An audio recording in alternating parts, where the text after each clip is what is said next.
obrigado, professor Beto. Passar a palavra agora para o Dr. Virgil Sartori Corolla.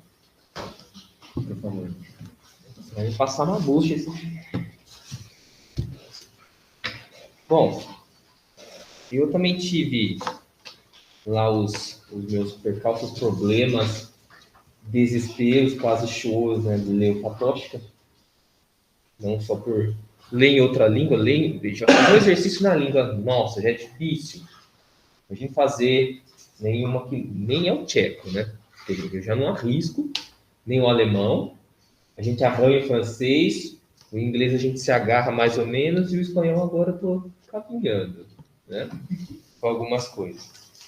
Então, os desafios nesses tempos de leitura e aprendizado com Patótica, eles foram muitos, alguns até o professor Werther colocou, né, dessa incapacidade de, não diria traduzir, mas, digamos, de enxergar algumas coisas de uma pessoa que já morreu aqui há uns 50 anos, 76 para cá, quase 50, né? 50 anos num contexto como o nosso, como o autodenominado não, né? O denominado por nós, denominado por outros, perdão, América Latina. E então eu vou começar essa apresentação também, vou tentar falar um pouquinho mais devagarzinho, em algumas partes, né? Tentar conversar com vocês.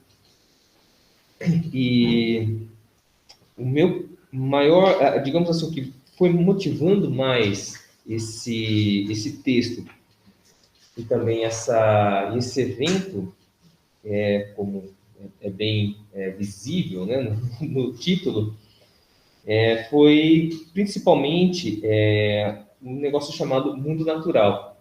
Vai aparecendo não só nos ensaios heréticos, vai aparecendo no Comunidade de Linguagem, Mundo e Corpo, né, Body Language Community World, também no Platão e Europa, sempre vai aparecendo esse termo nesses livros, né, e que foi, digamos, foi chamando a atenção aqui de nosso laboratório de Geografia dos Riscos e Resiliência, né. E eu posso dizer que é um desafio falar de mundo para qualquer filósofo, sociólogo nem se fala, geógrafo, arquiteto urbanista, historiador, né?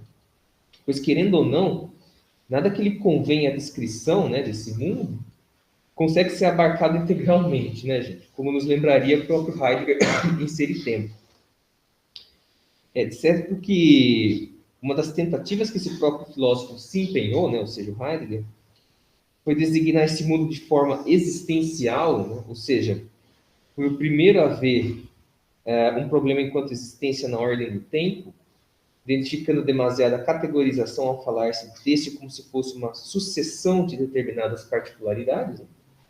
O seu trunfo, né, a partir disso, seria a identificação da incapacidade do ser entificado, uma vez que sua manifestabilidade não se dá numa sucessão de aspectos constitutivos e nem ao menos no ato da percepção do sujeito. Trocando em miúdos, o que acontece aqui é um problema do sujeito em querer parar o movimento da manifestação de uma coisa e determinar o que ela é naquele momento da descrição dos seus aspectos construtivos, como nossa cidade, né? Quase como se houvesse um ataque endógeno do fazer da técnica ao saber da técnica. Então, assim sendo, o aspecto de qualquer coisa do mundo, sua cor, seu peso, sua altura, não corresponderia a uma identificação idética stricto sensu. Faltaria à sensibilidade humana o ato de atinar-se, ou melhor, de reconhecer-se no mundo enquanto lançado nele. Como perceptível, esse sujeito nunca se lança ao mundo, né? Reitera-se, é lançado. Ou seja, sempre se dá no mundo de forma participativa. Quer dizer, nunca chega a ele, né, mundo, com qualquer origem que o valha. Pois nem nascer ele nasce, né? É parido, transformando-se o seu tempo em temporalidade, já que no nada em que se encontra, né, não é o mesmo nada que foi falado aqui, né, um nada heideggeriano, né, se lança somente enquanto possibilidade em inúmeras circunstancialidades que lhe apelam. Patótica concorda com Heidegger em muitos aspectos aspectos no que compete às circunstancialidades existentes ao sujeito, porém identifica um equívoco. A causalidade do fenômeno do tempo enquanto movimento, kínesis, eu acho que deve ser essa a pronúncia correta, né? Podem me corrigir, o qual identifica em Aristóteles, assim como em Heidegger também, né? Não institui uma tarefa singular desse sujeito, mesmo sob seu cuidado. Mesmo que Heidegger dissesse que a única coisa que o sujeito consegue fazer é apropriar-se de alguns acontecimentos dessa kínesis, ou seja, albergá-la na intencionalidade, nesse cuidado, né, que o sujeito tem com esses acontecimentos, em coisas que não param de manifestar a sua referencialidade múltipla, significando dizer que o acontecimento apropriador, o que ele chama de Ereignis, creio eu que seja esta a pronúncia, né, no alemão também não domino, se torna mais compatível com a figura do sujeito, né, criando-se assim uma incapacidade desse falar sobre uma coisa, se não for por meio daquele movimento no ser, porque do contrário toda a sua experiência se torna pragmática. Patótica alerta que há aí um grande risco do sujeito não se configurar no cuidado como assim desejava Heidegger. Heidegger insiste que o Ereignis descreve, ou melhor, deixa ver esse mundo através de uma linguagem que nasce a experiência da coisa ser no tempo. O tempo em Heidegger seria então esses acontecimentos experienciados na linguagem que revela a maneira que o sujeito cuida do seu mundo, que aponta sinais de sua múltipla relação a qual se comunica com os seres. Mas o problema fica por conta de que, se não for pelo Ereignis, é o lugar em Heidegger que começa a apresentar problemas. Pois ele mesmo, o lugar, guarda certos a priori a presença humana. Né? Ele não é parido por nenhum ser. Senão qualquer ser teria uma essencialidade tal que o seu lugar guardaria um grau de distinção que, quando ameaçado, justificaria sua defesa no passado memorial. Porém, embasado numa cultura ancestral, originária, né? Mais bela ou mais antiga que outras, né? Que não teria o mesmo cuidado ou saber fazer que o seu. Talvez seja essa a maior contribuição do papel herético que Patótica instituiu na filosofia, creio. Encontrou no Ereignis e Heidegger um descompromisso epistêmico. Aliás, uma ausência de responsabilidade histórica, uma vez que o lugar não se designa enquanto tal no cuidado humano para com ele. O lugar, perdão, qualquer um que se engaja sobre os cuidados humanos, é parte da grande fenomenalidade que o faz ser do mundo. Ou seja, a grande fenomenalidade aqui é o mundo. O poder desse mundo, o qual vai sendo deslindado com a presença humana, não necessariamente se designa ser alguma coisa por um ato subjetivo. A relação perante o poder do mundo, que podemos traduzir como uma grande fenomenalidade, que é ele mesmo, relativiza qualquer eu enquanto constituidor de sentido. Assim, não haveria um ego transcendental e nem um Dasein, o qual, por sua introspecção, em suas lides existenciais e lá na sua clareira, instituiria esse tipo de coisa. Haveria uma estrutura prévia, o mundo mesmo, que tornaria esse envolvimento do sujeito em uma abrangência assubjetiva. Isso é, não significa que o eu perde importância, mas esse eu translada ou se movimenta, né, a se constituir num jogo de poder e forças, ou mundo e terra, se preferir, que envolve tempo e lugar. Isso também significa dizer que, para existir, não basta ter um corpo e que com ele, quando nos movimentamos, o mundo se abre. Mas sim que, por haver movimento ou embate entre mundo e terra, são nesses embates múltiplos de situações de vida que ganhamos um corpo. E lembrando adiantadamente, esse corpo é alvo de disputa incessante por nós e por terceiros. Assim, esse mundo natural e esse grau de assubjetividade se identificam numa suspensão de valores e juízos. Pois se a cada coisa que aparece, os seus sentidos de ser são moldados de forma a não conseguirem aparecer de forma total, isto é, são disputados pelo eu, pelo tu e pelo nós, significa dizer que esse mundo sempre está aberto a cada vez mais horizontes de ser. O problema, e isso fica aclarado em algumas obras, em várias obras de Patótica, é que pode haver disputas por esses horizontes por forças que se pretendem poder. Exemplo maior são as grandes agências multinacionais as empresas de gestão de ativos e de riscos, como a estadunidense BlackRock no Brasil e na Argentina, a qual é uma empresa que negocia commodities como soja, gado, minérios também, né? Incitando um caos social como a falta de alimentos nos supermercados ou a abusiva alta dos seus preços. Ou sistemas algorítmicos de aplicativos de celular que visam a homogeneização da opinião pública. Vídeos de inúmeros feeds personalizados radicalizando os vários pontos de vista, como hoje a gente conhece como podcasts. Né? Quase sempre sem fundamento a respeito de democracia, das mudanças climáticas e, pasme, até de vacinas. Né?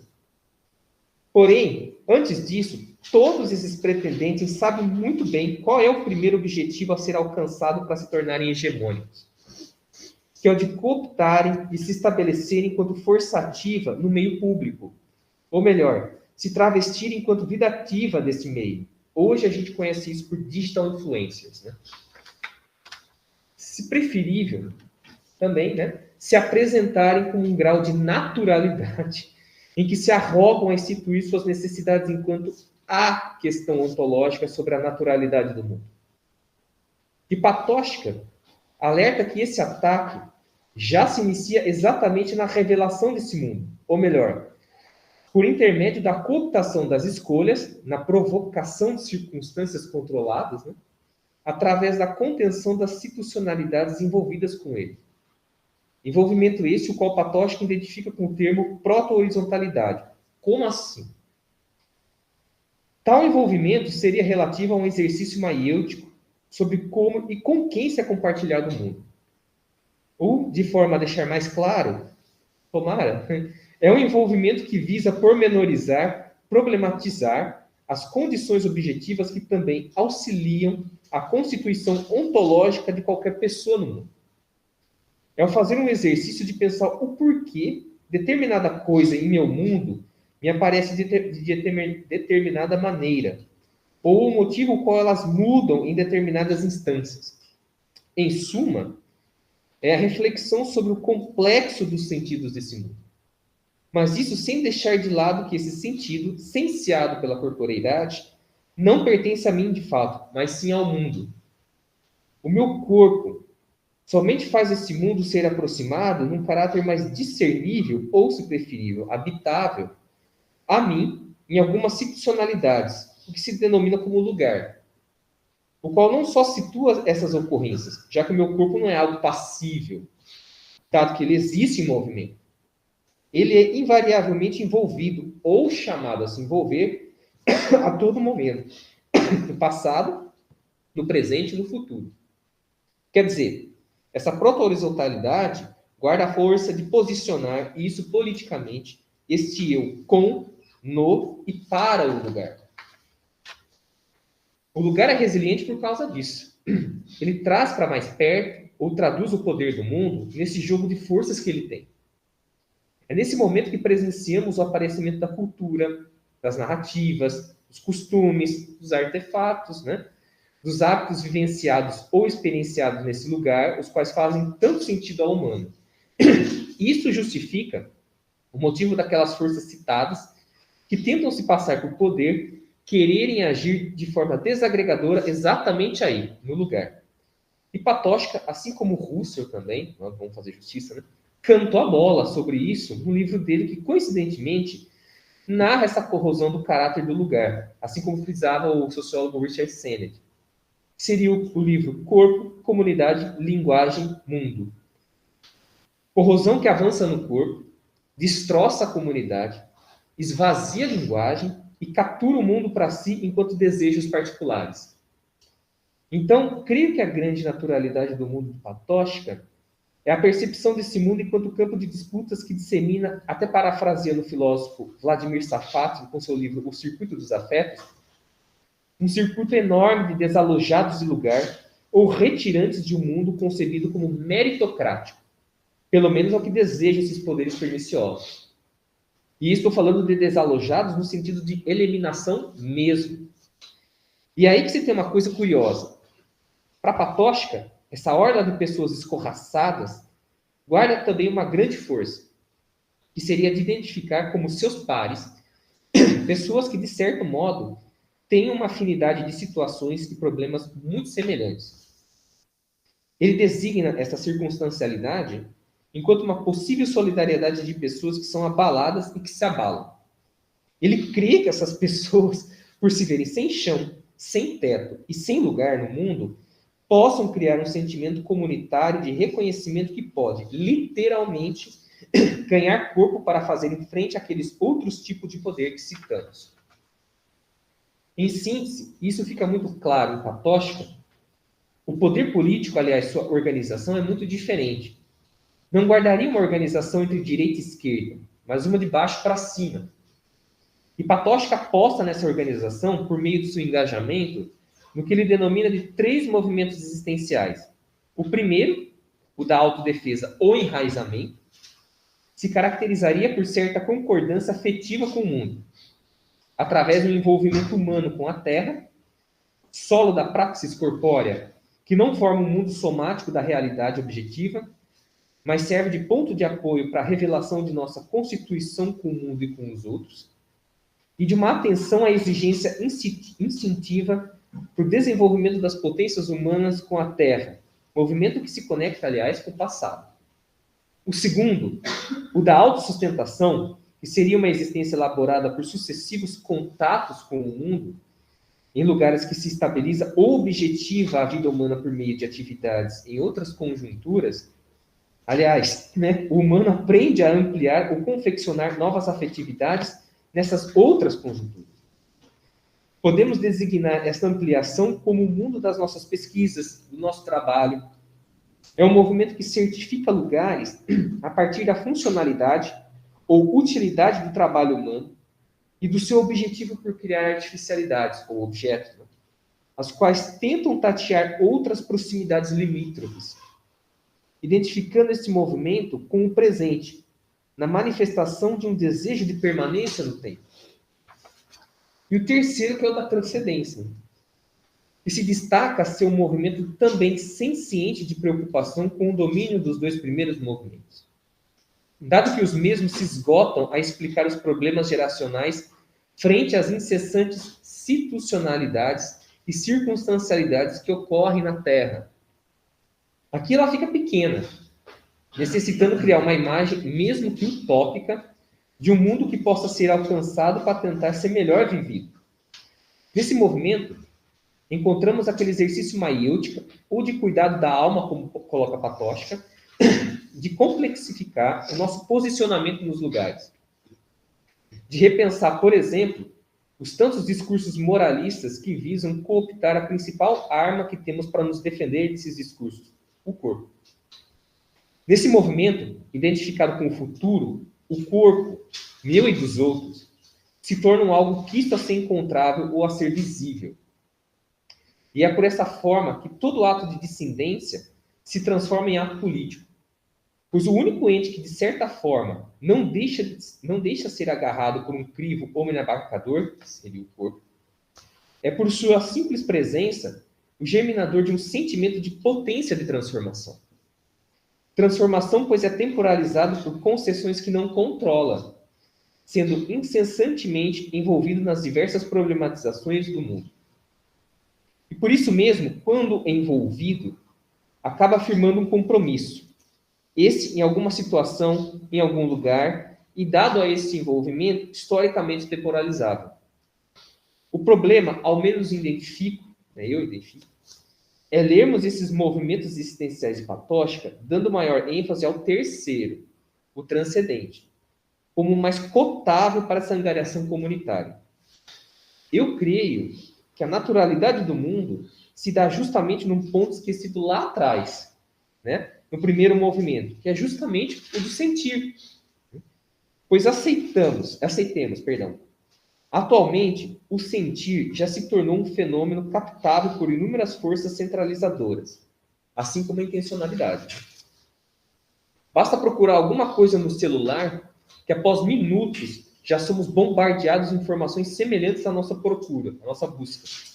Então, se procuramos um lugar para viajar, nós somos entorpecidos com ofertas de passagens, estadias, etc. E lembrando, Patóshka não viveu nesse mundo onde um sistema econômico poderia virar um estilo de vida tão abarcador que não necessariamente ofereceria um produto, mas ofertaria uma experiência fetichizada com o mesmo. Ou melhor, conseguiria empreender a venda dessas experiências, né? Um sistema econômico que, enquanto estilo de vida, já sabe ler essas experiências para comercializá-las. Um dos exemplos que posso deixar sobre isso é o da minha própria pesquisa aqui na Unicamp, né? Deixar um pouquinho de sardinha para mim. Num conjunto habitacional que estudo, que é o Rubi, localizado na periferia da cidade de Limeira. Empreendimento habitacional voltado à população de baixa renda, é do programa Minha Casa Minha Vida, que não possuía poder aquisitivo suficiente para ter uma... vou retomar. Empreendimento habitacional voltado à população de baixa renda, que não possuía poder aquisitivo suficiente para ter uma casa para si, fora moldado em padrões de blocos e apartamentos em condomínio fechado. São inúmeras vivências empurradas num local sem qualquer designação de socialização, somente através de redes profissionalizadas de encontro, como as reuniões condominiais, encontros fortuitos nos estacionamentos dos blocos, reclamações com a síndica nos grupos de WhatsApp, de pessoas que não pagam as contas de água, de luz, etc. Onde, por isso mesmo, nesses encontros extremamente pontuais, é possível averiguar a concentração de sentimentos de revolta, de raiva, de depressão em poucos metros quadrados. Concentração que cria um indizível ou um ausente de linguagem e, por isso mesmo, um peso enorme que nem a própria fala se arrisca a comentar. Essa concentração é bem curiosa, pois se formos averiguar no outro livro de Patočka, denominado Platão e Europa, ele tenta refletir sobre essa representação do ausente, utilizando-se para tanto o conceito de alma. Essa alma não se constituiria numa categoria ontológica, mas um tipo de histórico de ações e deveres sempre buscados a existir, a se cumprir. Quer dizer, o nosso ser, essa nossa manifestação da importância do nosso existir, ainda não se manifestou por completo em seus afazeres, acho que nunca vai, né? Pelo motivo desses deveres ainda prescindirem de algum envolvimento para se realizar. Só que nesse processo de busca, é imprescindível que esta alma também ganhe literalmente um corpo, que não é só o meu, mas também o do outro. Assim, toda alma carrega em si uma disposição de ação e de testemunho de vivências. Sua história passa a ser social, pois cultural. E se cultural, abre fendas no intuito de deixarem ver o lugar onde nascem, criando uma imago mundi que as identificam. Imago mundi que é reconstruída, debatida e prenhe de posicionamentos que a refletem, a praticam e a usam para o humano ter para si um canto no mundo. O problema é que essa imago mundi é disputada justamente pela opinião dita pública por aqueles poderes que se passam por mundo. Assim, nesse conjunto habitacional, objeto da minha pesquisa, esta alma é visada a ser domada através do que a gente chama hoje de inteligência emocional. Principalmente quando os moradores de lá são cooptados através da lógica condominial, né? Inteligência emocional que objetiva o adestramento dos seus corpos por meio da moralização do comportamento nas áreas comuns, na tosca distinção entre responsabilidade e irresponsabilidade de indivíduos que pagam ou não as suas taxas de condomínio em dia, criando-se assim uma imagem de mundo dos reais merecedores de ali residir. E, ao mesmo tempo, inteligência emocional esta, né, hipócrita, ao ponto de incitar a criação de um mundo para si, um mundo concebível a comportar os fracassados e indesejados a serem eliminados sem qualquer sentimento de culpa do convívio comum. Se antes, em nosso âmbito colonial, isso se dava através de expedições de conquistas e extermínio à base de entradas e bandeiras, né? Hoje ela é mais sutil. Por exemplo, através das mensagens em programas policiais nas TVs e celulares dos moradores que os consomem avidamente. São esses programas que propagam um outro tipo de alma, com cor de pele e gênero, né? Entre outras coisas mais. Por uma lógica atroz, chamada de lógica do dia, por Patočka, que os fazem desqualificar os seus vizinhos por não terem o devido discernimento de pagar as contas para merecer habitar no local. A revolta, que deveria ser endereçada aos séculos de dívidas históricas deixadas pela monocultura latifundiária e pela agroindústria que tolheram terras, pessoas e dentre tantos direitos como o de habitar em troca de maximização de lucros, se volta a essas pessoas que não quitam suas próprias e míseras dívidas, né? Como essa palavrinha é legal, dívida, né? Bom, a gente pode discutir isso depois. E claramente são identificadas por sua presença agora tida como indesejável. Ou seja, se tornam biótipos, classificados de forma a corresponderem seu comportamento ingênuo, irracional, irresponsável, débil ou infantil, como um problema incontornavelmente genético. O pior é que os mesmos que acusam não se diferem esteticamente e nem espacialmente daqueles que são acusados.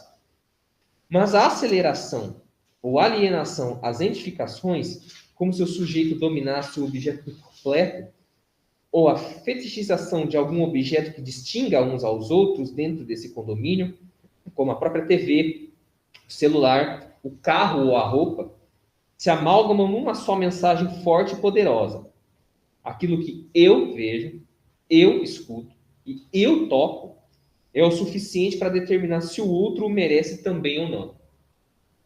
Aqui tem-se a massificação das teses do moralismo do cidadão consumidor, que consegue humanizar um objeto tecnológico ao ponto de achar normal e crível em se comunicar com ele, tornando-se solipsista ao ponto de conceber a sua presença como bastante para si. Um exemplo disso tiremos da própria pandemia, onde se devia evitar a ida em supermercados para se comprar comida. Porém, tínhamos lá, né, o aplicativo do iFood que sempre trazia o que precisávamos. Isso é uma propaganda aqui. Para tanto, só necessitávamos do celular. Nem nos lembrávamos de que um ser humano seria o responsável por trazer essa comida em nossa casa. Quer dizer, o objeto aqui se torna uma ferramenta mágica ao ponto de se tornar insubstituível, quase como um ente familiar da casa. E isso não passa despercebido de uma racionalização criminosa da linguagem. Aliás, do conteúdo de suas mensagens. Esvaziamento daquela necessidade de se solidarizar.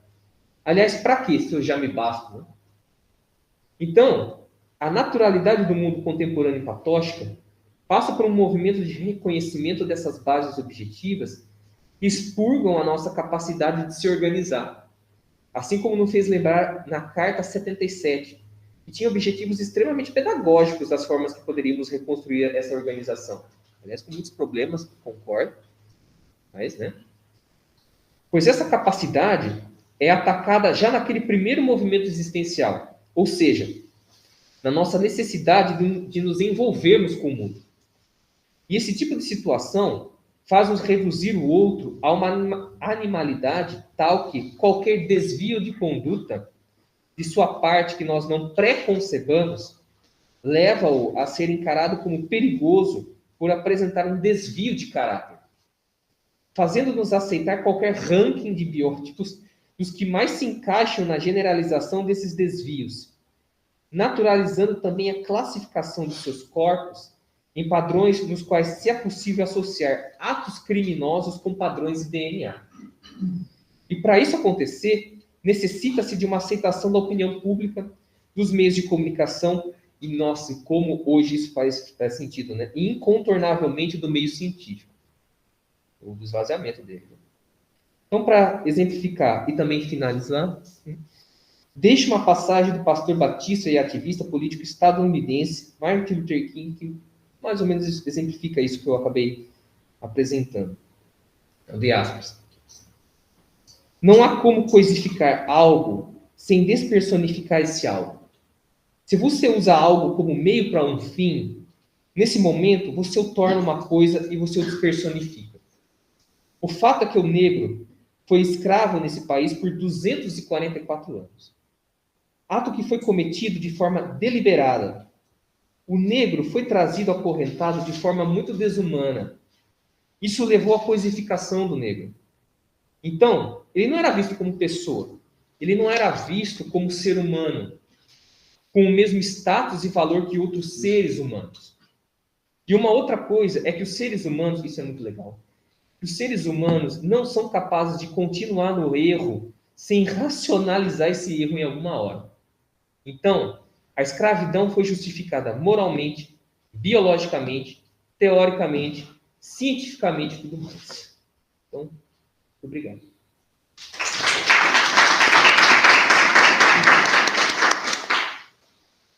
Obrigado, Vitor.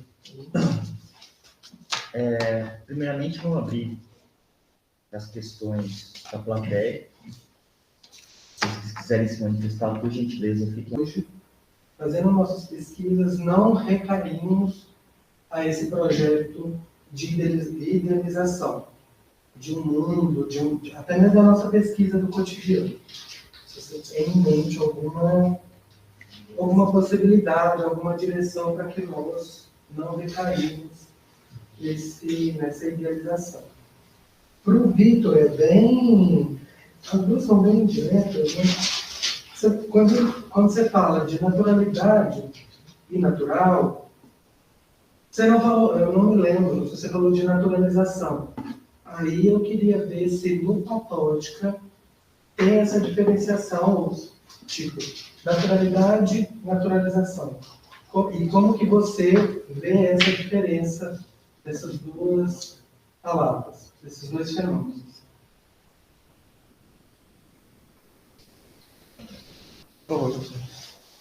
Dá para responder já? Vocês preferem bloco? Como vocês Não, preferem? sei, eu respondo. Eu vou responder dizendo que eu não sei. Com toda a sinceridade. Eu acho que a gente tem que saber o seguinte, se essa questão é uma questão fundante quando a gente está fazendo pesquisa e conversando com as pessoas. Essa que é a pergunta. Né? E se né, como ela pode se reverberar no que a gente está pesquisando. Né? Então, eu não sei. Eu acho que depende muito de como por que você esteja voltado, né, e a maneira que você está voltado. Agora,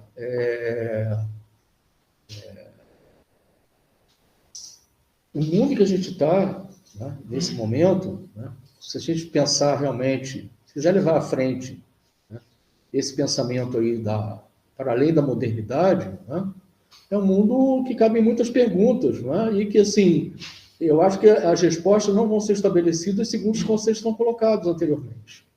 Né? A gente vai ter que reconstruir. E assim, eu acho que a gente só se reconstrói se a gente estiver lá conversando com as pessoas. Não adianta a gente ficar olhando do alto. Eu acho que essa é a questão mais importante que assim, a fenomenologia coloca para as pessoas que estão para além da filosofia, né?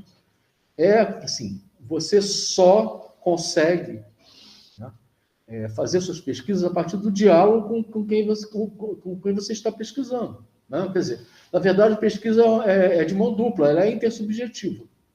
Né? E aí, eu acho que essas questões a gente vai ter que construir ao longo. Eu realmente não sei responder.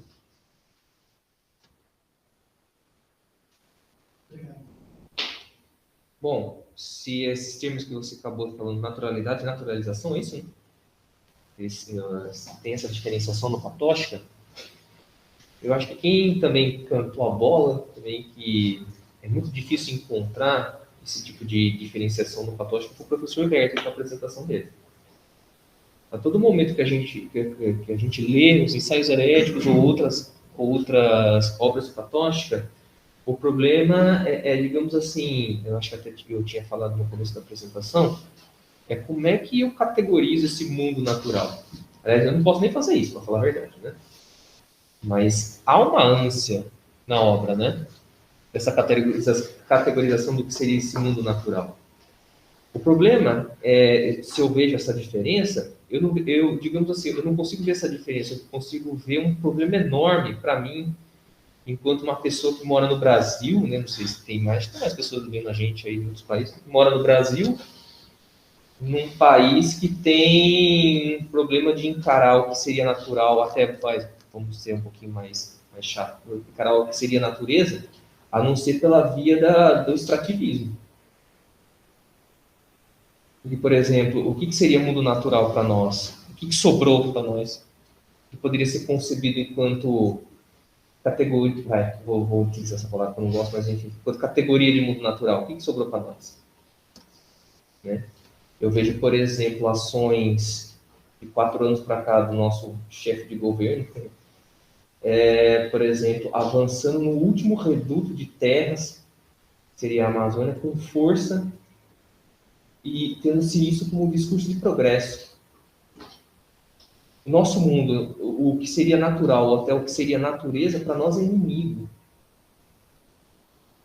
Então, para mim, não tem, eu não vejo uma diferença. No patótico, eu nem vou buscar.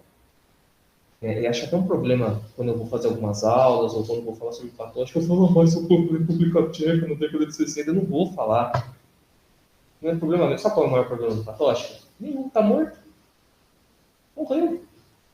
Eu não estou vivo, o problema é comigo.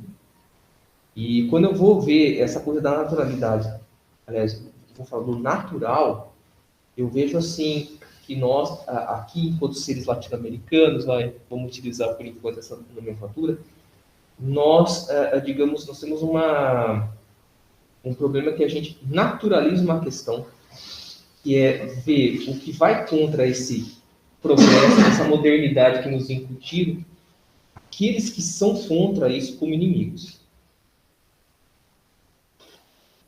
Tanto que para você fazer essa inserção nesses últimos redutos de terra cultivável, o que seria a Amazônia, o que a gente tem que fazer primeiramente? Só cortar árvore? Não, a gente tem que matar a gente, né? A gente tem que trucidar essa gente. De 8 milhões para 800 mil é o quê? 8 milhões de pessoas que eram indígenas para 800 mil é o que? Digamos, 10%. 10%, mas tem um nome para isso, genocídio, né?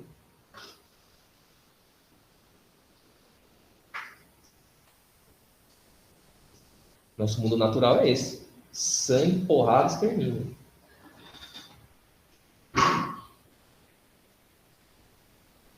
É isso.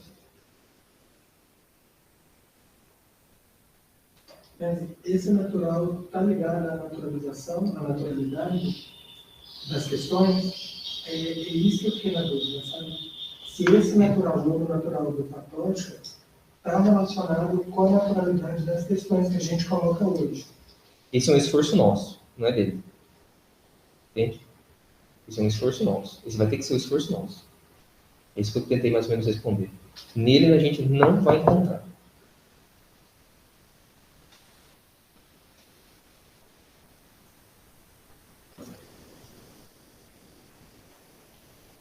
Será que tem perguntas no chat? Não tem chat. Não tem chat. Disfarça. Não tem chat. Disfarça. Tentamos arrumar, mas não tem chat. Alguém mais? Eu tenho uma pergunta do professor Pedro, mas fica à vontade também, se quiser concluir. Talvez eu acho que, pensando aí as eleições desse ano, a gente pode fazer uma leitura em relação a algo que já vem sendo estabelecido enquanto uma análise da questão da polarização. Minha pergunta é o seguinte, professor, pensando nessas eleições em outubro, né, para presidenciáveis e para o Poder Executivo, pensando aí as projeções, tanto vindo de pesquisas eleitorais, em relação a essa polarização e como duas partes que representam dois polos diferentes, nós temos, de um lado, a defesa de que esses 4 anos de governo, de alguma forma, isso se estabeleceu a partir de um progresso, a partir de uma melhoria, de uma ampliação de pontos, comportamentos e até quantificações de algo que foi perdido, né, anteriormente, ou até com governos anteriores, e de outra parte também nós temos uma leitura que vê justamente o contrário, né, a diminuição dessa ampliação de políticas públicas, a perda, né, de direitos de algumas classes da sociedade e também talvez a decadência, né, de uma democracia, como por exemplo os atos hoje, 11 de agosto, em defesa da democracia na USP, né, que a a gente poderia simbolizar.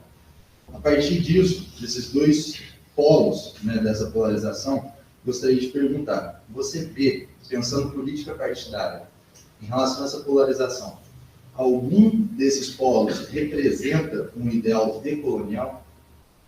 Vou afirmar para você que não. Não. Isso, eu acho assim, houve um movimento para se construir aqui, né, partidariamente, um outro polo de discussão, né, que não é essa terceira via que está... Gente, vou tirar a máscara, tá? Que não era essa terceira, não é essa terceira via que estava aí sendo veiculada, etc, etc. Né? Eu participei do início da construção desse negócio via Partido Verde, que hoje, né, é uma legenda de aluguel. Né? Eu continuo filiado lá, né? Mas há muitos anos que eu não atuo. E eu acho que não, né? Eu acho que nós estamos muito longe disso. E assim, não quero falar em nomes, né? Eu acho que assim, vou falar num morto, né, que eu conheci. Né? Talvez o Chico Mendes representasse um pouco esse movimento. Né? Talvez, ainda embrionário, etc, etc. Né? Mas estou muito distante disso, ou seja, na verdade, né, essa polarização, né, é a afirmação da colonialidade, não importa de que lado nós estejamos. Né? O que a gente vai avaliar aí, assim, do meu ponto de vista, né, qual oferece uma oportunidade de você fazer um movimento contrário no futuro, né, não muito distante. Né? Então, né, bem, não é à toa que é essa polarização, porque, na verdade, a polarização, né, leva mais do mesmo, do meu ponto de vista. Né? Então, é isso, para a gente não me alongar muito, né? Agora, assim, por enquanto, né, vamos seguir os ideais políticos de democracia, né, para a gente pensar sei lá, né, no que o Ferdinando fala lá, né, que eu acho que é uma ideia muito interessante, porque é uma ideia de transculturalidade, né, que é de você... Quando ele fala do quilombola, eu não pude me aprofundar muito nisso, né? Mas, quer dizer, eu defini lá, né? Criação de uma outra cultura, né? Mas, assim,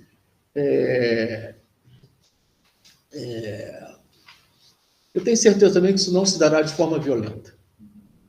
Não se dará de forma violenta. Já se tentou fazer isso muitas vezes de forma violenta. Né? No fim, né, Pólemos acaba valendo para quem tem a força das armas. Né? E, normalmente, quem tem a força das armas representa as forças conservadoras. Então, de forma violenta, a gente vai seguir. Eu acho que o caminho... Né, também acho que, assim, na fenomenologia, a gente tem pessoas que oferecem, autores que oferecem isso. O Ferdinando fala nisso, né? O caminho do diálogo. Né? Mas o diálogo, assim, olho no olho, né? De igual para igual. Nós não estamos, assim... já fiz muita política partidária. Né? Uma das questões que me incomoda, quando, assim, eu sempre participei de ONU, né?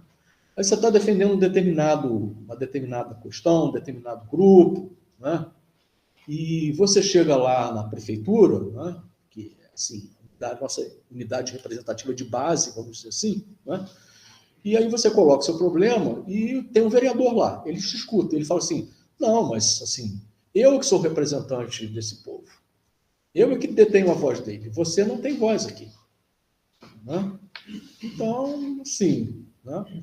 Nós precisamos mudar, porque a representatividade ela não é dialógica. Né?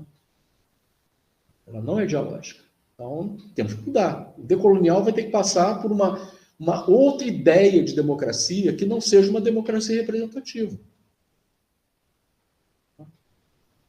Mas isso é uma coisa a ser construída, eu acho que é muito complicada. Né? Mas nós temos que encarar. Né? É visível que o representativo... vou dar um exemplo de fora daqui. Né? Essa democracia representativa, né? Não estou questionando a democracia, né? Estou reforçando, né, os movimentos. Né? Nós temos que reforçar pensando como nós vamos fazer, né, para manter o que nós queremos. né, que talvez não seja mais a democracia como ela é. Né? Talvez esse seja o grande problema da crise. Né? Os Estados Unidos, né, foi idealizado, sempre na América. Né? A América também tem que ser decolonializada, gente. Né? Os Estados Unidos não são o Ocidente. Né? Não são o Ocidente. Lá também teve escravidão, né? Como o Vitor muito bem terminou aqui falando do Martin Luther King. Os problemas deles não são os problemas... Os americanos não são europeus. Não são europeus. Né? A elite lá, a nossa elite também é europeia. Ela falava francês até o início do século, hoje fala inglês. É isso? Então, não é disso que nós estamos falando. Né? Mas, assim, essa ideia de democracia representativa nos Estados Unidos, ela já vem dando sinais de esgotamento há bastante tempo. E nas duas, não sei se seguidamente, mas 3 eleições, né, quem ganhou não levou. Né? Quem ganhou não levou. Aqui é diferente, ainda bem, né? Porque nós não temos uma democracia representativa bipartidária. Né? Lá não é bipartidário, teoricamente, né? Mas na prática é. Aqui nós não temos. Né? As forças não conseguem ficar entre 2 lados. É o que eu acho que exatamente o que está tentando se fazer. Né? Você cria uma polarização. Aí um é o bem e o outro é o mal. Né? Diálogo entre bem e o mal não vai ter, entendeu? Eu vou estar sempre com a razão. Porque o outro lado é o lado do mal. Né? Então, eu acho que tem que se construir de uma outra maneira. Né? Mas o que temos no momento é isso. Né? Então, vamos ter que escolher o que temos no momento. Né?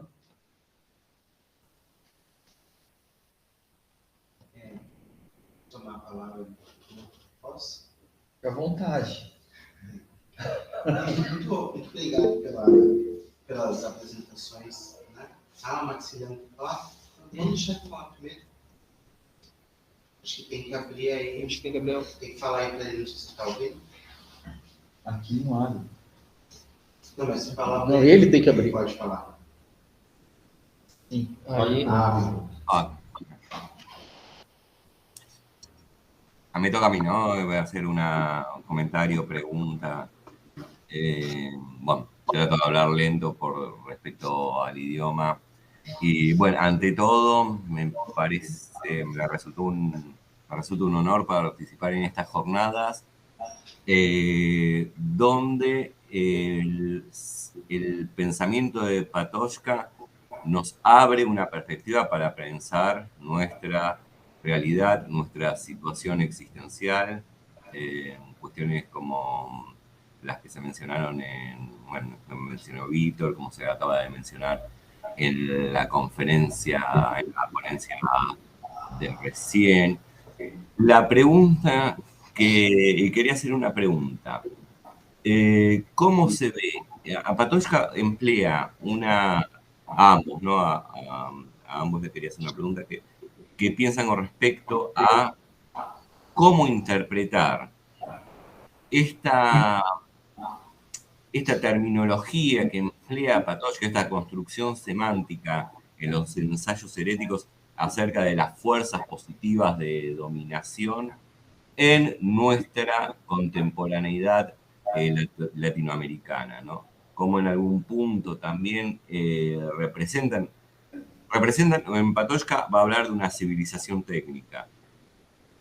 Si podríamos acotarlo al término, por nuestra historia sobre todo, al término civilización, como esa fuerza de dominación positiva, una positividad que nos niega, ¿no?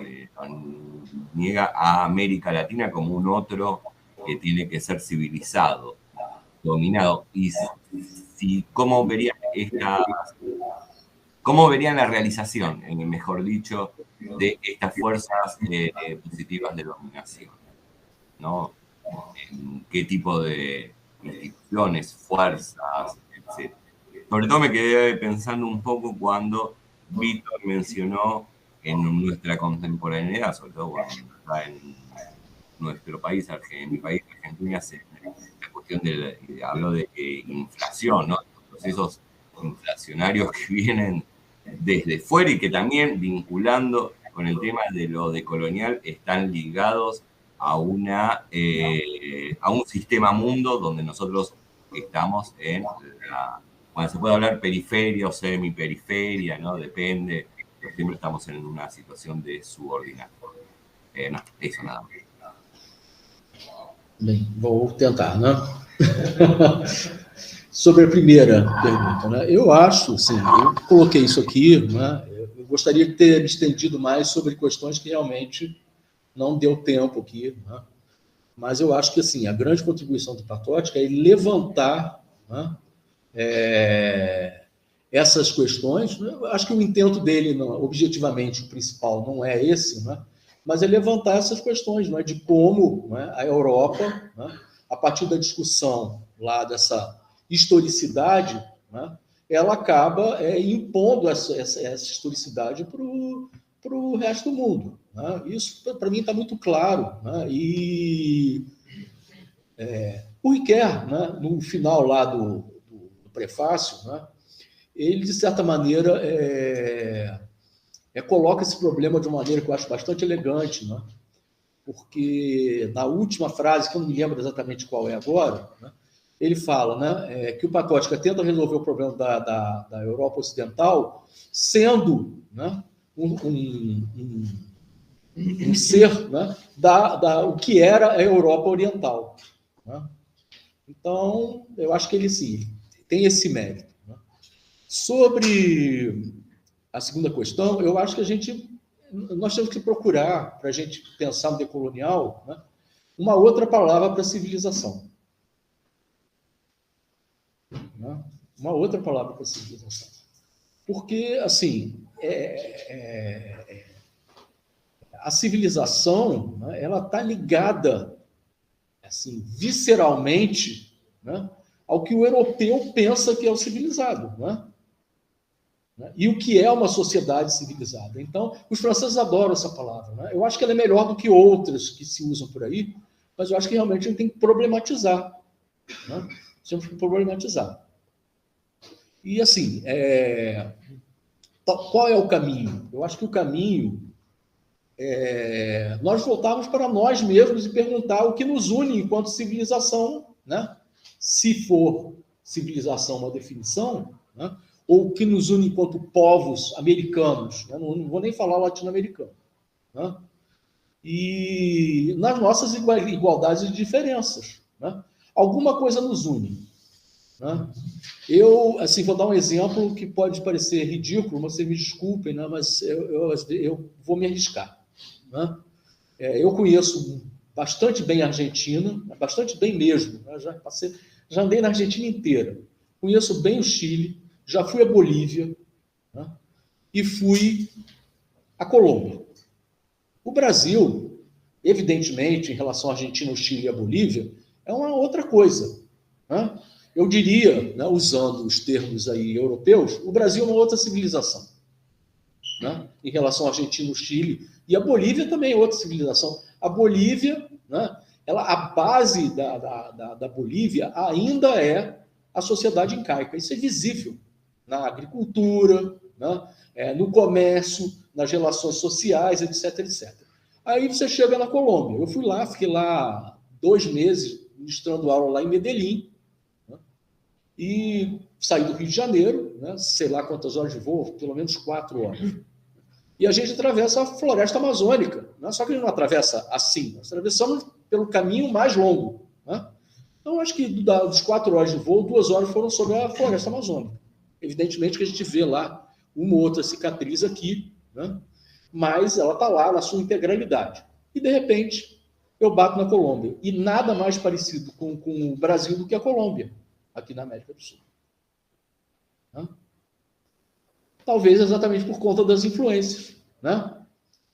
A população negra e indígena é bastante representativa, existe uma miscigenação, um sincretismo, que era uma questão que eu queria falar aqui, que não deu tempo, né? Um sincretismo muito grande. Né? Mas, o que a Colômbia tem a ver com o Brasil? Né? As fronteiras que a Colômbia tem com o Brasil são de floresta. Nunca houve intercâmbio entre a Colômbia e o Brasil. Né? E eu fiquei me perguntando isso no primeiro dia que eu estava lá, né? E procurando, né, essa identidade. E aí passa um senhor num carrinho, uma bicicleta, né, carrinho, com um megafone, gritando: pinha, pinha, pinha dulce, pinha. E eu me lembrei imediatamente do vendedor de abacaxi, ou seja, pinha, né? Aqui no estado do Rio de Janeiro, abacaxi, olha o abacaxi de Marataízes, abacaxi doce como mel. A identidade tem que ser procurada, né, nesse povo, né, com o seu sincretismo, a sua diversidade enorme, que foi trazido para cá, né, e construindo essas coisas. Talvez, né, pensar o quilombola em vez da civilização, como propõe o Ferdinando, não sei se ainda é a melhor palavra, porque eu acho que quilombola está muito situado, né, num determinado problema, que é o problema do negro deslocalizado que é trazido para cá. Mas talvez pensar no quilombola, né, na transculturalidade, né, em lugar da civilização, seja uma possibilidade, né? Bom, no meu caso, eu não viajei muito. Bom, para quem não sabe, eu não tenho tantos anos assim de vida, não estou xingando, né? Não estou chamando ninguém né? Eu tenho o quê? 34 anos só. Em relação... Não é nada, gente. Só. Perante, né? A lata tá judiada, gente, mas foi essa experiência que eu tive naquele núcleo. Só. E voltei. Né? Então, para mim fica um pouco difícil responder esse tipo de questão, porque eu não vivi tanto assim, não vi tanto assim, para se ter uma alternativa como essa. Né? Eu posso dizer o quê? Que nós poderíamos colocar enquanto alternativa a essa terminologia de civilização algumas populações tradicionais que a gente tem aqui, talvez, como a caipira, como eu estudei, como a caiçara, como o sertanejo. Né? Eu vou até me abster da questão, porque isso, para mim, envolveria alguns anos, né? Algumas experiências a mais. Quem sabe na Argentina agora eu consiga ter um pouquinho da dimensão, né, para responder, mas me falta experiência de vida, gente.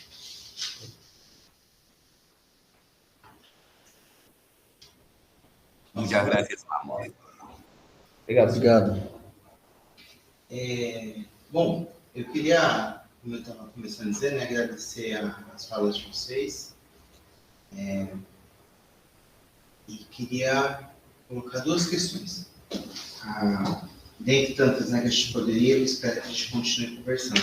Mas tem uma questão em torno não especificamente das questões que foram tratadas, né, mas dessas grandes leituras e críticas em torno, por exemplo, da modernidade. Vamos ficar com a modernidade.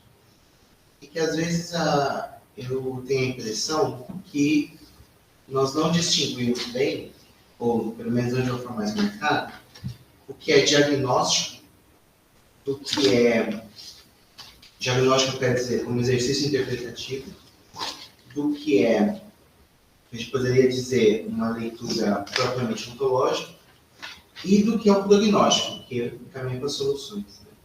Então, isso eu vejo muito comumente, inclusive nos cenários interdisciplinares, isso se potencializa, claro, porque as matrizes disciplinares, ou às vezes mesmo tradições de pensamento, epistemológicas, etc., elas já têm naturalizado qual é a sua prática, então algumas estão muito centradas no próprio diagnóstico, outras estão muito mais preocupadas com a ontologia, e outras só com a questão mesmo dos encaminhamentos, né, do prognóstico, etc.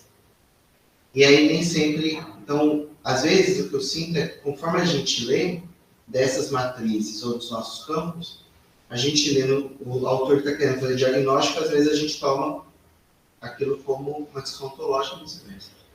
Dito isso, só para esclarecer a pergunta, o quanto a gente poderia pensar, se vocês acham que faz sentido pensar assim, o que o Patočka está falando da modernidade enquanto diagnóstico desse tempo na Europa e o quanto, claro, a parte do diagnóstico não me interessa muito nesse momento, que é aquela segunda parte especificamente, né? O Werther citou isso também, né? Mas eu gostaria de sentar aí nas duas, né? Até porque acho que as falas de vocês já colocaram muito bem que, pelos prognóstico, ele está encaminhando as questões dele em outro tempo, para outro tipo de problema, né? Salvar a Europa, etc. Mas em termos de diagnóstico e em termos de... Porque, de uma certa forma, o diagnóstico, ele, às vezes, ele caminha por uma leitura conjuntural. Né? E eu não sei se a gente consegue olhar para essa leitura da modernidade que o Patočka faz, seja pelo mundo natural, né? Que eu vejo ele um pouco, talvez, mais acentuadamente naquele ponto que o Werther trouxe lá do... O próprio Riquet coloca, né? Quer dizer, eu vejo o mundo natural do Patočka mais naquela inflexão em relação ao mundo da vida do Russell, né? Eu vejo ele mais lá. Quer dizer, o mundo natural do Patočka, na minha leitura, está mais naquele chão, naquele solo originário, que não é o pré-científico, mas é o pré-histórico. Então, quer dizer, para mim, o mundo natural não está no diagnóstico, no sentido societal. Ele está no sentido ontológico. Enfim, isso também, se quiserem comentar, mas faz sentido ou não faz sentido pensar assim? Como é que a gente pode pensar essa leitura do Patočka? O quanto que a gente deixa na conta da história, o Tcheco, nos anos 60, e o quanto que a gente consegue fazer esse diálogo, claro, isso não quer dizer não situar, eu acho que eu não consegui fazer entender, não espero, não sei. Senão eu tento desdobrar. E a segunda questão, mais especificamente sobre o decolonial, e um ponto, né, que o Werther colocou na fala, lá no começo, né, Werther, que você coloca que quando você se perguntou sobre por que nesse momento, pergunta retórica, né, porque nesse momento o decolonial ganha força, sendo que o colonialismo e a crítica ao colonialismo está aí há muito tempo. E aí você fez uma fala bem incisiva, dizendo que para pensarmos o decolonial, temos que pensar a partir do colonizado. Aí a minha pergunta isso implicaria, se a gente levar isso à radicalidade do que significa, ou do que pode significar, isso implicaria que o discurso, pelo menos o acadêmico do decolonial, ele está comprometido com o próprio discurso da colonialidade, na sua forma atual, como eles colocam? Posso responder essa primeiro? Sim. Sim. Sim, eu acho que assim. Vou dar um exemplo. Né? 2 semestres atrás, estava dando seminário de tese 3, só para doutorado. Né? Tinha um grupo lá de jovens mulheres, né? Preocupadas com a questão do feminismo, etc, que eu também me preocupo. Né? Evidentemente que com uma outra entrada totalmente diferente. E aí começaram a citar, fulano, não, que eu vou trabalhar com feminismo decolonial. Eu começaram a citar fulano, ciclano, Beltrano. Eu falei assim, olha só, vou falar uma coisa para vocês. Da onde é esse autor? Ah, ele é inglês. E o outro? Ah, ele é americano. Americano, né? Já está colocado lá, né, pelo Ferdinando, né? Eu falei, tem algum latino-americano? Para usar uma expressão que eu não gosto muito? Não. Tem algum índio? Todos são mulheres? Não. Então tem alguma coisa errada. Por quê? A gente vai continuar usando. Porque o que a gente faz? Quando a gente pega... Né, eu acho que nós poderemos chegar nessa fase, mas nós temos que radicalizar numa fase inicial. Por quê? O que acontece? Quando a gente se apropria de toda uma cultura, de uma civilização, né, e aí eu já acho que já dá para se aproximar da primeira questão. Né, se aproxima, a gente se apropria, né, de um discurso, né, que, na verdade, né, implica em visões de mundo, ou seja, é ontológico, né? E ele não está voltado para a nossa vida cotidiana imediata, né? Nós estamos nos apropriando do mundo dos outros, né? Para, em princípio, construir o nosso próprio mundo. Só que, assim, primeiro, eu tomei muito cuidado com isso. A gente tem que situar onde é que começa o colonial. E ele não começa com a modernidade. E eu não vi ninguém falando sobre isso aí procurando, né? Quem é que fala que o colonial começa na Grécia Antiga? Pois é, mas ele começa, gente, entendeu? Então, assim, teve uma ruptura, né? Essa ruptura ela não é estudada por ninguém. Na arquitetura, né, isso passa batido. Na história da arte, isso passa batido. A ruptura é quando você tinha uma civilização, né, tecnológica, de ponta, que usava a técnica exatamente como a gente usa na modernidade, e que era colonial também. Né? E aí, de repente, ela perece. O George Perkins Marsh, citei aqui, o George Perkins Marsh faz o diagnóstico, né? E, evidentemente, que ele está propondo questões para o futuro, a partir do transcendentalismo norte-americano, né? Que é um pensamento que está na raiz das questões ambientais, né? Então, eu acho que tem que ser examinado. O Ferdinando, ele traz lá, ele discute o Thoreau, né, em determinado momento, colocando, situando, etc., relativizando, né? Eu acho que é uma obra interessante, assim, né? Mas o fato é que nós precisamos procurar as nossas próprias... Assim, eu vou usar um termo que eu não gosto muito, que está ligado a um marxismo raso, né? Mas, assim, nós temos que procurar um lugar de fala para a gente. E esse lugar de fala não pode ser o lugar de fala do que considera a gente um outro. Né? Nós temos que considerar aquele que... Porque, assim, quando a gente se apropria, né, é lógico que a gente não pode jogar tudo, né, sair derrubando as estátuas, não adianta nada. Né? Mas a gente tem que olhar isso com uma visão crítica, como o pensamento desta pessoa pode me ajudar a construir o meu pensamento, né, sendo o outro e não sendo ele.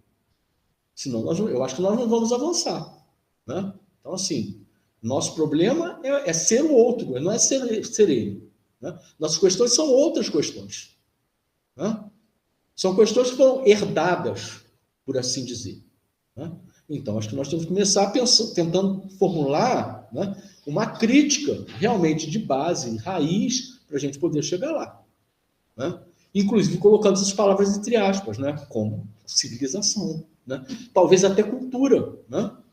Talvez até cultura. Democracia. E arrisco. Não vou falar de democracia nesse momento, porque eu não acho apropriado.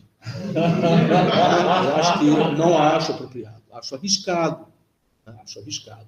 Aqui, nesse contexto, nesse momento, eu acho que não é bom discutir democracia. Né? Mas a gente vai ter que discutir, né, assim, porque para mim a discussão da democracia, na verdade, é a discussão de quais são os modos de se compartilhar poder. Né? Então, vamos lá discutir. Né? O modo aqui pode ser diferente dos outros. Aliás, assim, a ideia de democracia, para mim também está muito claro, ela surge de uma forma mais forte exatamente a partir do contato com o outro. Né? Exatamente a partir do contato com o outro. Quer dizer, na verdade, né, Thomas More, por exemplo, em 1515, né, a partir das cartas do Américo Vespúcio, né, ele pensa numa sociedade, e ele está criticando Henrique VIII, né, e acabou perdendo a cabeça por causa disso, né, ele pensa numa sociedade ideal, numa ilha ideal, a partir de que tipo de... A cidade de Amarota é a cidade romana. Ipsilíteris, entendeu? A cidade tipo romana. Mas o aparato jurídico pensado ali está baseado, assim, utopicamente, né, no aparato jurídico do que ele lê do Américo Vespúcio sobre os índios tupi. Então, eu diria assim, a democracia é tupi, na sua raiz. Né? Então, assim, eu acho que a gente tem que pensar a partir da gente primeiro. Nós temos que chegar e falar. Para falar de decolonial, Vocês vão ter que nos ouvir, porque eles continuam falando do decolonialismo. Quer dizer, na verdade, para mim, isso é um meia-culpa. Eu sou culpado, vou pedir perdão, vamos pensar de outra maneira. Mas eles continuam usando os mesmos referenciais, né? E eles continuam vendo a gente como outro. Só que eles acham que eles sabem, desculpe, eles acham que eles sabem mais da gente do que a gente sabe da gente. Né? Porque tudo está lá, as coleções estão lá, né? Os cérebros que se destacam vão para lá, tudo vai para lá. Né? Bem-vindo às aulas de Coimbra. E aí, entendeu? Se a gente ficar assim, nós vamos ficar tributário toda a vida, a gente tem que construir a partir de cá. Né? Então, nós temos que dar voz, né, a quem está pensando a partir de cá. E criar interditos mesmo. Chegar e falar, olha, vocês ficam no lugar de fala de vocês. Né? Nós vamos construir o nosso lugar de fala aqui. Né? Isso passa por uma construção, eu acho, de uma outra ontologia. Né? O problema é que está sendo os legados de horizonte para a constituição dessa ontologia. Você descreveu o meu dia a dia nas aulas no Coimbra. Toda vez que chegava lá, era um professor europeu, falando de nós, e aí você virava assim as costas, assim, então, cadê os europeus? Com a gente aqui, você encontrava um turco perdido ali, um argelino e tal. Mas o que me espanta é o que a gente vai fazer de alternativa, porque a gente está muito arraigado nessa coisa da modernidade, enquanto perspectiva de, eu não vou dizer de mudança, mas de horizonte político mesmo. Então, por exemplo, a gente nas suas aulas, você sempre frisava a parte da ecofenomenologia e tudo mais, né? Até o Rodolfo falou sobre essa coisa da polarização da democracia, qual que vai ser a alternativa à Síria, né, a esse estágio atual, que tomara que saia, vai sair, graças a Deus. O que a gente tem em perspectiva, um prognóstico, para sair dessa linguagem moderna, dessa civilização que a gente está chamando de civilização? Olha, o horizonte eu não estou achando muito bacana, não. Mesmo porque, eu estava falando há algum tempinho atrás aqui na exposição, sobre a forma como a gente descreve o que é progresso.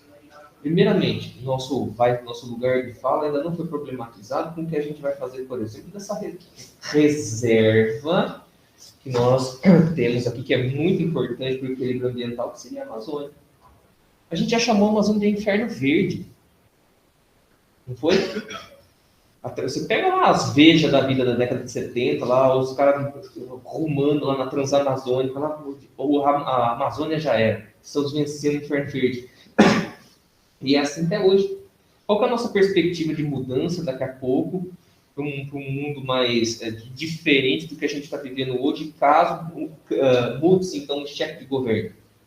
A gente aposta ainda num horizonte em que o nosso progresso a longo prazo ainda se mantém nessas políticas extrativistas. O pré-sal. Qual é a alternativa que a gente tem além disso?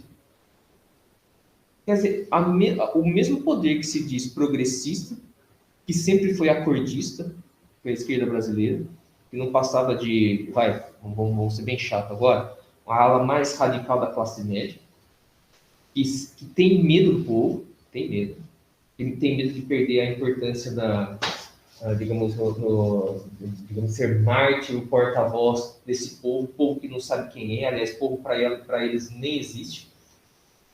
É complicado, né? E que daqui a pouco poderá chegar no poder, e aí qual é a perspectiva de mudança real mesmo? Qual é a nossa visão, então, de mundo, e não só de diagnóstico, mas de prognóstico? Não tem. A gente não tem. A gente não sabe nem com quem conversar. Nunca existiu. Está olhando para o lado errado. Eu sou extremamente pessimista. Tá culpatótica. Eu sou otimista. Olha, eu acho assim, um dos caminhos que a gente tem, que aliás é uma questão que está sendo levantada. Assim, vamos pensar também que assim, os pensadores que pensam na pós-modernidade, que eu acho que são mais expressivos, estão baseados na fenomenologia. Né? E isso, assim, para todos os campos, né? Na geografia, na arquitetura, na própria filosofia. Né? E isso não é à toa. Isso não é à toa. Porque, na verdade, o que a fenomenologia faz, né, é pegar esse pensamento,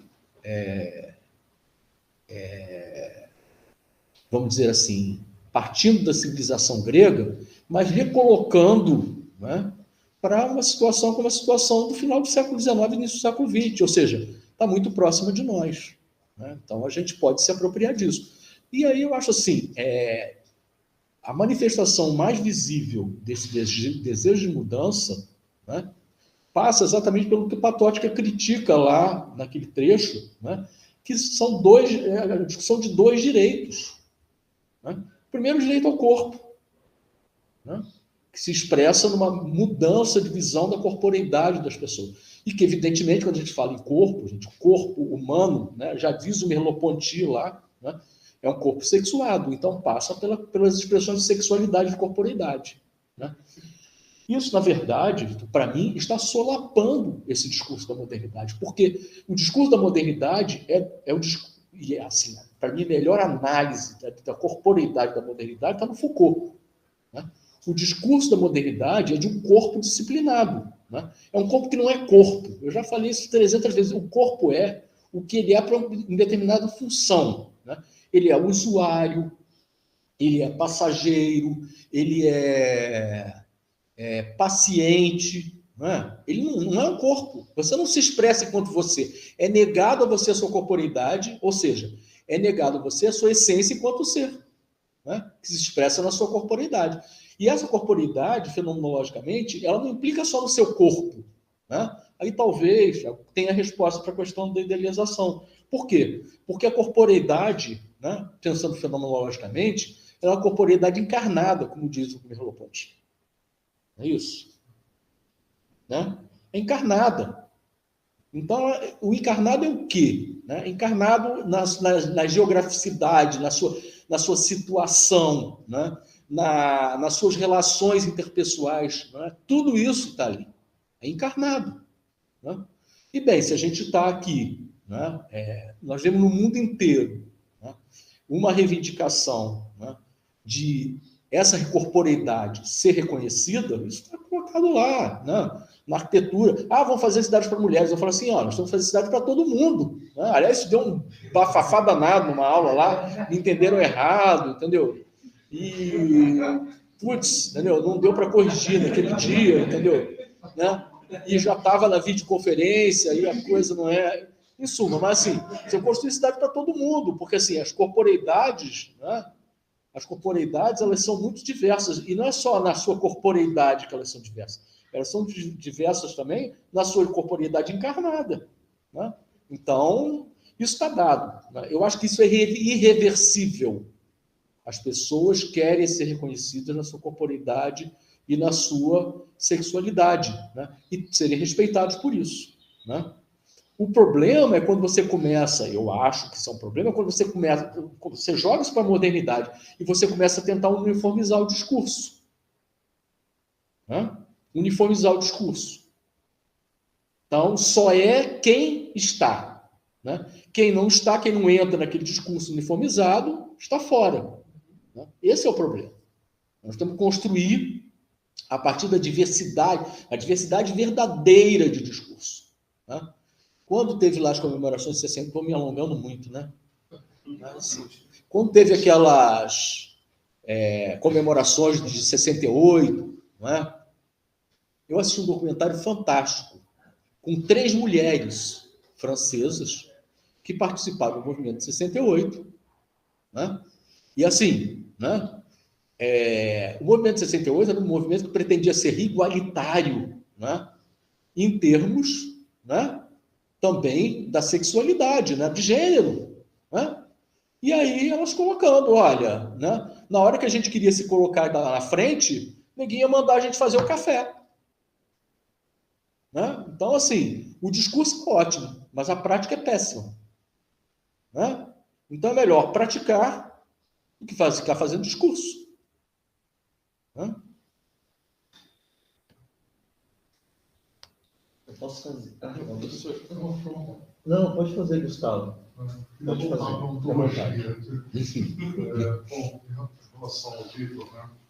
Eu não conseguia entender muito claramente essa construção de um mundo natural partindo do princípio que o mundo lá de ser tempo não tem nada a ver com sujeito, não tem nada a ver com interioridade, mas tem a ver com exterioridade. Né? Deodato ia ser no mundo porque ele é pura exterioridade, ele não é sujeito. Né?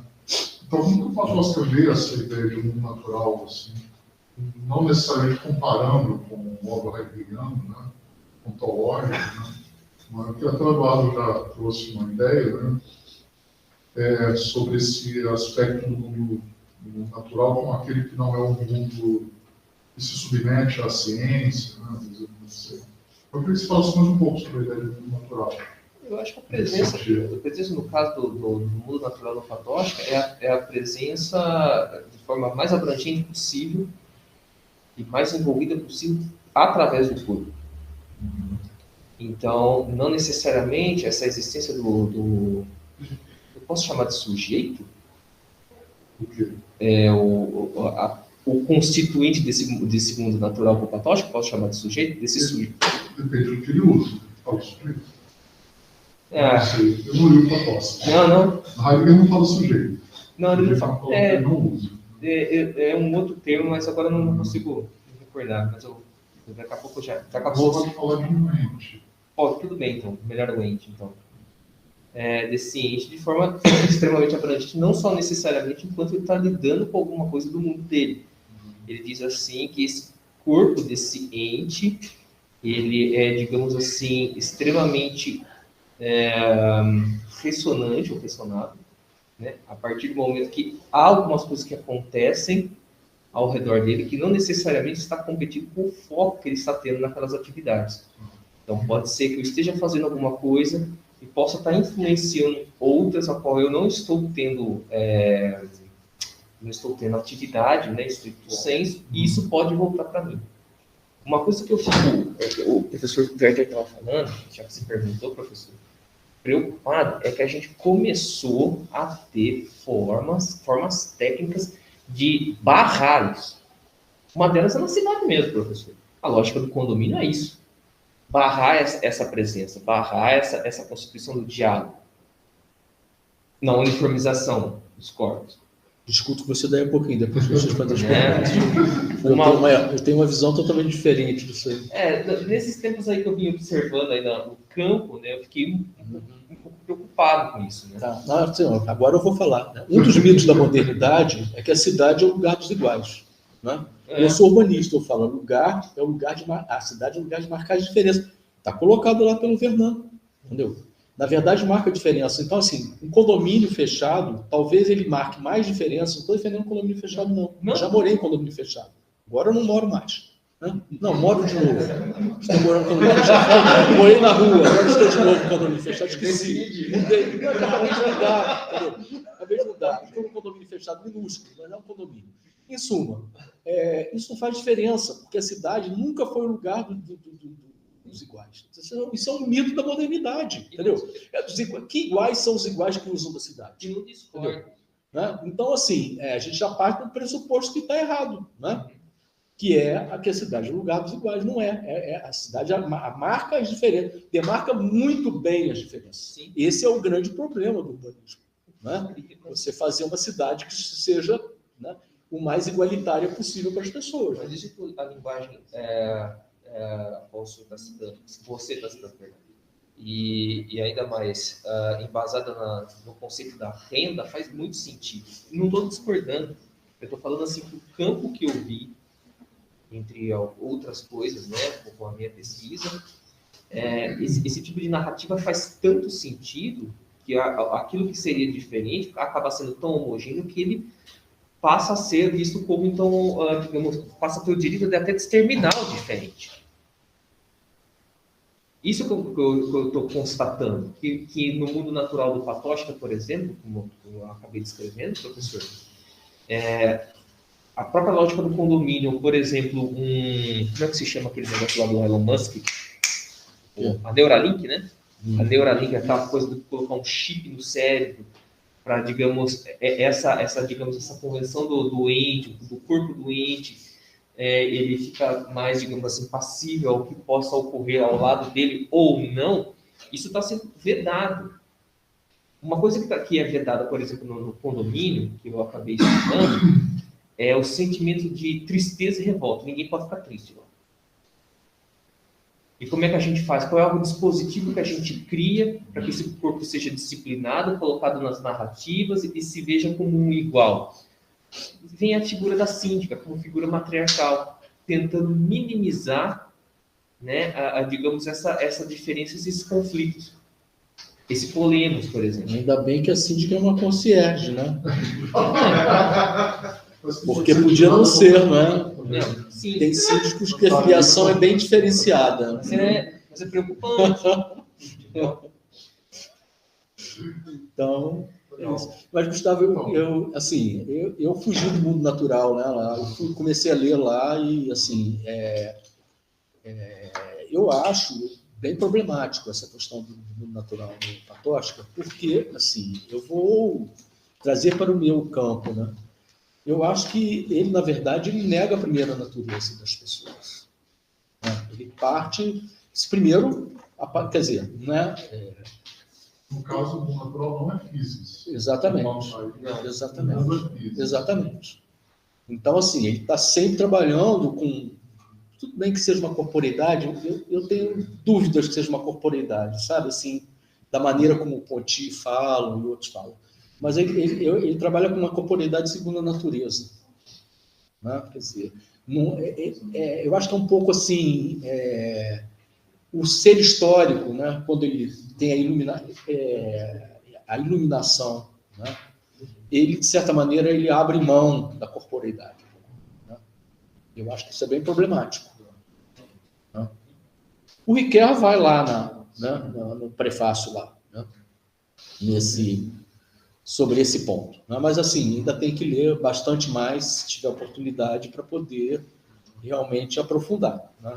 Essa é uma pergunta para você também.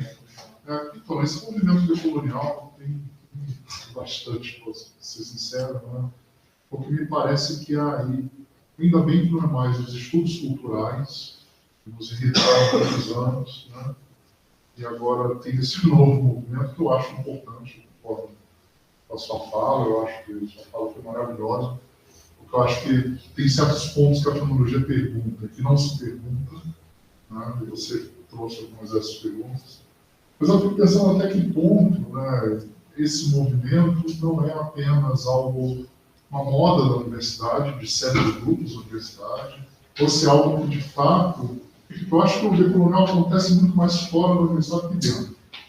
Falando de alguém que saiu da planície do norte do estado do Rio, e mora muitos anos num lugar semiárido, com comunidades, né? Então, no polígono da seca, e de repente eu vejo, por exemplo, colegas professores de nutrição que dão aula, que fazem dieta num campus, no polígono da seca, né, no Nordeste brasileiro, que manda as pessoas se alimentarem de alimentos que não tem ali, mas os dali são ignorados, e a comunidade ela vai atrás desses profissionais e fala, olha, aqui não é tal cidade, aqui não é tal estado. Eu lembro que tinha um colega lá que falava, porque na PUC de Campinas, porque na PUC de Campinas, aqui não é PUC de Campinas. Ou seja, a própria comunidade entra na universidade com um movimento, eu acho que tem muito a ver com aquilo que o Vitor estava falando, né? Como que isso vai acontecer? Né? E pressiona o colonial, né? Que está muitas vezes no nosso discurso. Com certeza. Né? Então, eu queria que você falasse um pouco disso, até que ponto isso ajuda a gente a inovar, né? Inovar também é colonial, né? Mas inovar num outro sentido. Né? Eu acho que tem. Eu acho que sim. Aí a gente já fecha. Tá. Mesa. Vai no mesmo sentido do Gustavo. Elaborar de uma forma bem mais simples, mas no mesmo sentido. Seria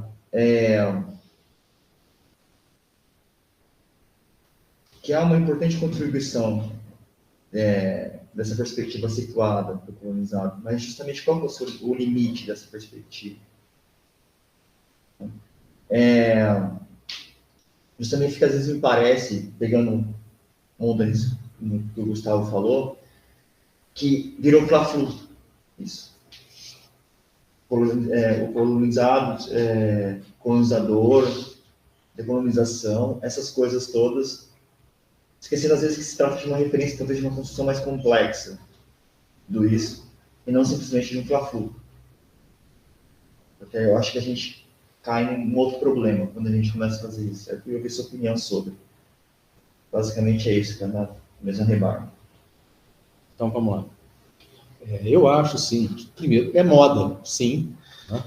E, assim, determinados grupos rapidamente se apropriaram disso, né? Desse discurso, né? Decolonial, etc., né? Basicamente, quase todos, né? A partir exatamente dos referenciais da modernidade, né? E não, né? Para não usar outro termo, porque eu acho que tem gente que recusa a pós-modernidade, né? Mas não nos termos da pós-modernidade, né? Então, assim, e eu acho assim, para a gente realmente fazer um pensamento decolonial, a gente tem que ouvir, né? Foi o que eu falei, você tem que ouvir quem é, em princípio, colonizado, né? Porque senão você não vai construir absolutamente nada, você vai, né? Só que, assim, o problema que o Antônio colocou, né, é que nós temos que ver que esse discurso, né, a ideia do decolonial, por que ela surge, eu acho? Ela surge porque nós estamos globalizados. Né? Então, ela passa pela globalização. Né? Então, na verdade, assim, eu acho que é um discurso que... Porque, aparentemente, é um discurso antagônico mesmo, né? De fla-flu. Né? Então, assim, o discurso é um discurso de destruição do pensamento europeu, de certa maneira. Né? Ou de desconstrução, ou de destruição mesmo. Né? Eu acho que não é isso. Né? Na verdade, é um discurso, eu acho que tem que ser dialógico, de você igualar os discursos. Né? Você compreender, né, como eu falei aqui, né, que não existe só uma história. Né? Existem muitas histórias. Né? Muitas das coisas a gente não assim, ignora. Assim, existe agora o movimento da gente ensinar, né, história africana. Né? Nós vamos falar sobre o quê? Essa semana, por acaso, bateu na minha mão, né, um artigo de acho que é angolano, falando sobre um filósofo árabe que pensou, não sei quando, lá, na condição africana, etc., etc. Né? Nós vamos pensar isso como? A partir de quem? Acho que nós temos que recuperar, né, a filosofia africana, de certa maneira. Então, quem eram... E pensar a filosofia, quer dizer, quem são esses primeiros filósofos? Os primeiros filósofos, né, foram os que transitaram do mito para um pensamento, né, eu não vou usar a palavra mais racional, sei lá. Né, e eles estão só na Europa? Eles estão só na Grécia? Né? As temporalidades são as mesmas? Essa é a pergunta também. Né? Então, assim, são muitas histórias. Só que agora as histórias nós estamos num regime de globalização. Né? Estamos discutindo isso, nós estamos usando meios aí, né, que antes nós não tínhamos para fazer esse tipo de discussão. Né, que eu acho que permitem, né, uma qualidade de diálogo, né, no momento, né, no acontecimento, que antes não era permitido. Né? Então, assim, nós podemos ter peneirando, né, nós podemos ter oportunidade de diálogo, né, de conhecer o outro que nós absolutamente não tínhamos anteriormente. Né? E nós temos que usar essas ferramentas a nosso favor e não contra nós, porque, na verdade, nós estamos usando contra nós. Né? Nós estamos usando contra nós. Nós estamos usando pela lógica da modernidade. Né? E, bem, aí eu acho assim... O Heidegger, eu acho que tem uma visão muito clara, né, da onde isso nos levou. Né? Lá na questão da técnica. Muito clara.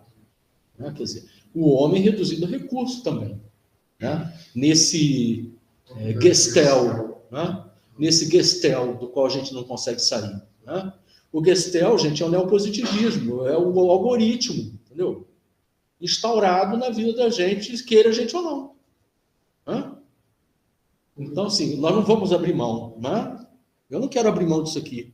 Né? Não vou lá para aquela ecologia, né, que prega a volta, né, a uma situação mais assim do selvagem. Né? Mas eu tenho que compreender, né, que isso aqui é regido por algoritmos que são, em princípio, neopositivistas. Né? enrijecer a vida de muita gente. Exatamente. E aí, assim, mas isso aí, o que eu tenho que fazer? Eu tenho que ensinar isso na escola, né? Eu tenho que trazer outra versão, né? Eu tenho que levar isso para a conversa, para que as pessoas tomem consciência e nos possam ir mudando, né? E aí cada um faz o seu papelzinho lá, né? Falando aqui e ali, colocando a sua posição, né? Eu acho que é assim que vai se construir, né? E o Raio eu acho que é muito bom você lembrar, porque ao mesmo tempo que é isso, tem a história dele, que é a história do seco, e para ele é a única história. Exatamente. E na verdade não é. Né? Fato. Bom. Então, é isso. Já deu, né? Eu tenho mais 3 perguntas. Ah, tá bom. Não é mentira, mas eu não farei. Não, pode fazer. Não deixa. Não faça. Não, alongou. Em outro Eu momento. não sei que horas era para encerrar isso. Já era uma meia hora atrás. Já Nossa! Tá bom. Então a gente está meia hora na frente. Agradeço tanto ao professor Werther quanto ao Dr. Vitor pelas participações. E também a todos aqui presentes. Passa a palavra.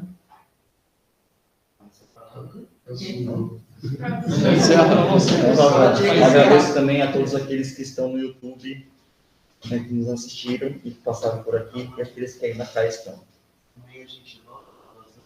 Isso. Voltamos amanhã, às 14 horas, no segundo colóquio de Fenomenologia e Política, pela Faculdade de Ciências Aplicadas da Unicamp. Forte abraço, uma boa noite.